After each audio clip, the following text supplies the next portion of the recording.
Hello hi friends, నేను మీ నాగమణి మరొకసారి కొబ్బరి లడ్డూలతో మీ ముందుకు వచ్చిన. ఎందుకంటే ఇవి చేయడానికి కారణం, మొన్న శ్రావణ శుక్రవారం రోజు చేసిన కదా, మా పిల్లలందరికీ బాగా నచ్చినాయి. నా కొడుకు తిరుపతి పోతమ్మా నాకు ఈ చెయ్యి, మా ఫ్రెండ్స్కి నేను టేస్ట్ చూపిస్తానంటే చేసిన, బాగా వచ్చినాయి. పిల్లలు అడిగినాక అమ్మ చేయకపోవడం అనేది ఎక్కడన్నా ఉన్నదా?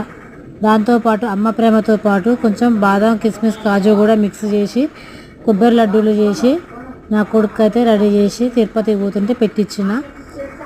ఈరోజు నా కొడుకుది పుట్టినరోజు, అందరూ విష్ చేయాలని కోరుకుంటున్నా. షేర్ చేయండి, సబ్స్క్రైబ్ చేయండి, లైక్ చేయండి ఫ్రెండ్స్. నచ్చితే